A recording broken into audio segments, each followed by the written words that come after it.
Greetings, fellow mortals. Just a reminder, saying it's just my opinion is for cowards.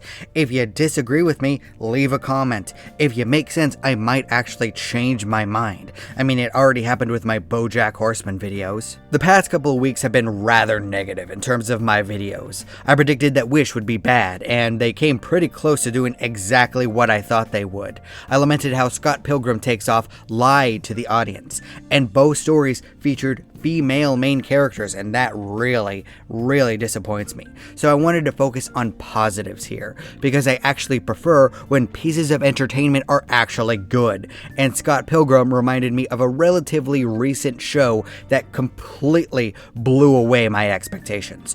2 years later, I'm still floored by how Arcane is better than it has any right to be. It reminds me a lot of Breaking Bad. Did anyone really think the dad from Malcolm in the Middle would be one of the best drama actors to ever be in television, at least at the start of the series?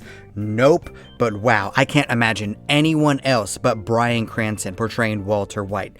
Or look at another example with Puss in Boots 2. That movie shouldn't have been any good at all whatsoever, but it legitimately is one of my favorite experiences from this year. Now that is subverting my expectations, and nothing did that more than Arcane, a League of Legends show on Netflix featuring a wacko with blue hair. I assumed it was going to be the Harley Quinn cartoon, but nope, it's perhaps the best first season of television that I have ever seen. But what? I can't believe. Arcane is the origin story of a few of the legends in, well, League of Legends. The show starts out following a pair of sisters, Violet and Powder, as they deal with the fallout of a failed robbery. They show the connections with their friends and their father figure, Vader. The show demonstrates the consequences of their decisions both in the utopia of Piltover and in the underbelly of Zaun.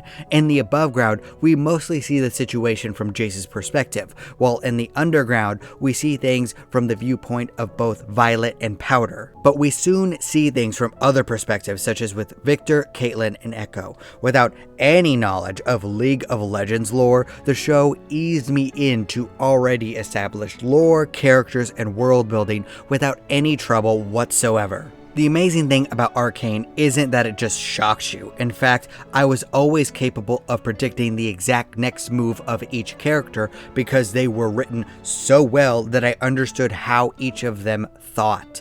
The true tension comes from the dread of knowing how things are going to fall apart. That's truly the key to great writing. Characters make decisions and then they react to the consequences of their decisions. If you do that, you'll never go wrong.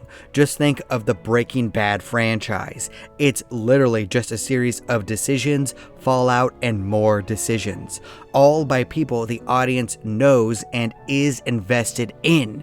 That's why plot is usually at the bottom of the list of the 3 most important aspects of storytelling. And that list in order is characters, setting, and then the plot.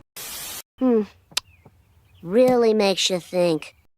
I could spend hours gushing about the animation, the performances, the direction, the music, basically everything. It's as perfect as a show can get.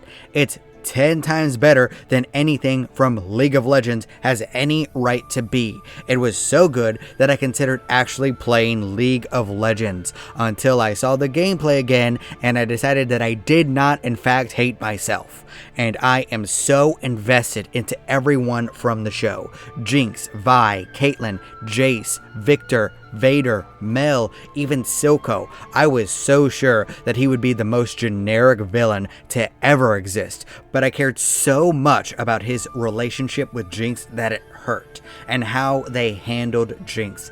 My God, that's what Harley Quinn should be, instead of whatever this current version is. Her mental breakdown was perfect, and I love the fact that they allowed Vi to make mistake after mistake after mistake. Violet handled nothing well. It's so refreshing because it makes me want to root for her as the underdog.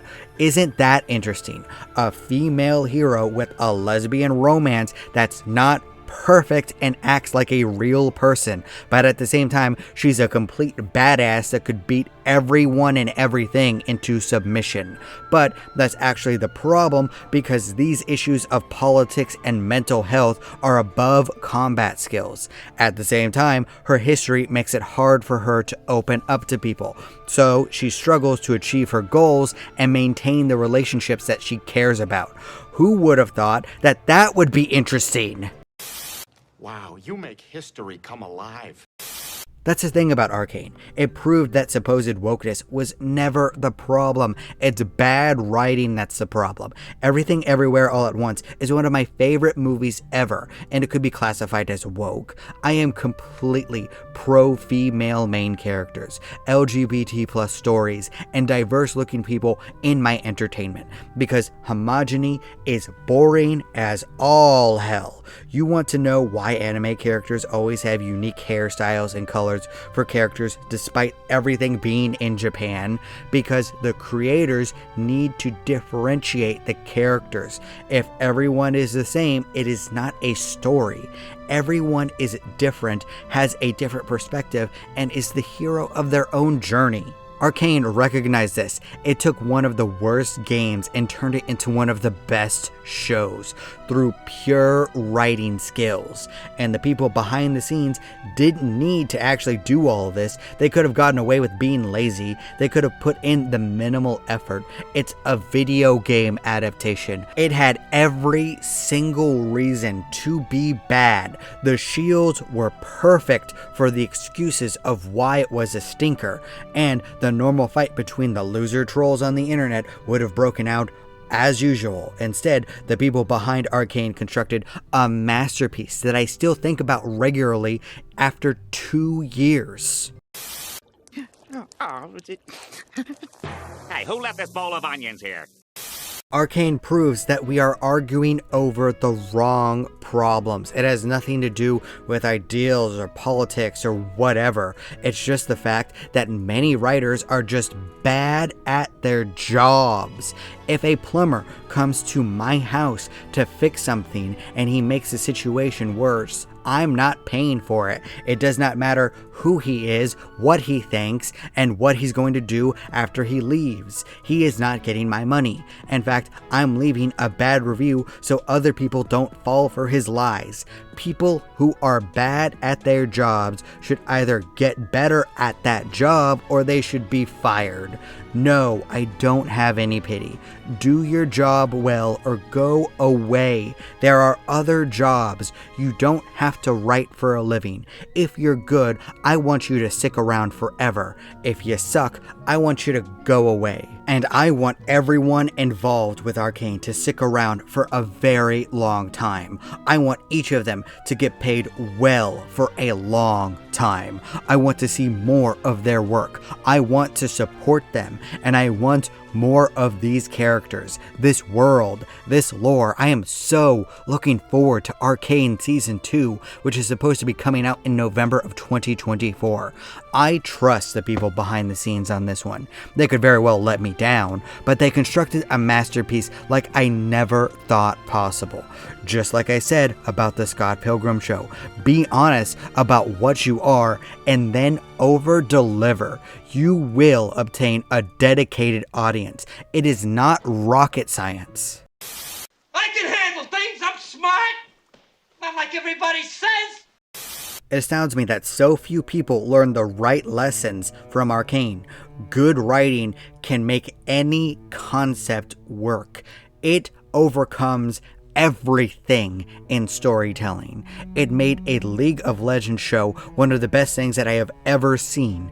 Granted, the animators, actors, and composers helped bring it to life, but that's never new. Those forms of art rarely get a pass when they're bad. Writing does for some god-forsaken reason, and that's what I want to focus on.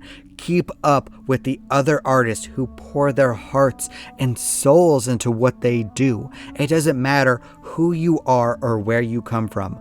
Write your ass off and tell a genuine human experience story, and you will achieve greatness. You're welcome to disagree with me. That's fine. After all, everyone is entitled to their objectively wrong opinion.